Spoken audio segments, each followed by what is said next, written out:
கைதான 22 தேரர்கள் சம்பந்தமாக பார்க்கும்போது இதில் இருக்கின்றார்கள். இந்த 22 பேரும் அல்ல, 22 பேரில் கொஞ்சம் பேர் இருக்கார்கள். 2 தினங்களும் நான் நினைக்கிறேன் சமூக ஊடகங்களிலே இதுதான் முக்கியமான விஷயமாக இருக்கின்றது. காரணம், இந்த தொலைபேசிகள் பறிமுதல் செய்யப்பட்டு சோதனை செய்து பார்க்கப்படும் போது இல்லாத அசிங்க வேலை எல்லாம் செய்தது இவர்கள் தான். பெண்களுடன் உறவில் இருந்திருக்கிறார்கள். அதாவது பெண்கள் பிக்குமா இருக்கிறார்கள் தானே, பெண்கள் அவர்களுடன் கூட உறவில் இருந்த அந்த விஷயங்கள் எல்லாம் அந்த தொலைபேசியில் இருந்திருக்கிறது. இது மகா கேவலம், படு கேவலம். இப்போ இவர்களுக்கு சார்பாக ஒரு சில தேரர்கள் பேசுவதுதான் வேதனைக்குரியது. இப்பொழுது நான் பார்த்துக்கிறேன், சிங்கள ராவை அமைப்பின் தேரர் இப்படி சொல்கிறார்.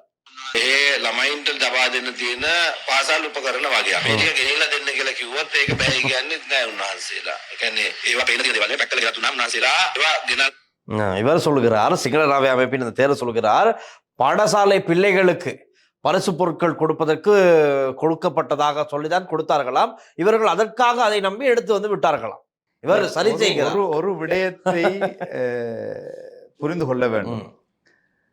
ஒருவர் பொதியை கொடுக்கிறார் என்றதற்காக அந்த பொதியில் என்ன இருக்கின்றது என்பதை அறியாத நிலையிலே கொண்டு வருகின்ற ஒருவராக இருந்தால் இவர் யார்? தன்னிடம் வழங்கப்படுகின்ற பொருள் யாரால் வழங்கப்படுகிறது, இவர் எப்படிப்பட்டவர் என்பதை அறிந்த நிலையிலே தான் பெற்றுக்கொள்ள வேண்டும். அதோட அந்த தொலைபேசி நீங்கள் அதை பொறுப்பேற்று விட்டீர்களா என்றால் ஒட்டுமொத்த பொறுப்புக்கும் நீங்கள் பொறுப்புதாரி. அதில் என்ன இருந்தாலும் இல்லாவிட்டாலும் அது காணாமல் போனாலும் அதற்கு பொறுப்புதாரி நீங்கள். அதை கொண்டு வந்து சேர்க்கும் வரைக்கும் நீங்கள் பொறுப்புதாரி.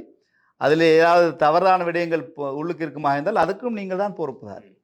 எனக்கு தெரியாமல் தந்து விட்டார்கள் வந்து நிதாசைக்கு, அதாவது தன்னை தப்பித்துக் கொள்வதற்காக ஒரு காரணமாக சொன்னாலும் கூட அதை சட்டமோ அரசாங்கமோ காவல்துறையோ பரிசோதகர்களோ ஏற்றுக்கொள்ள மாட்டார்கள்.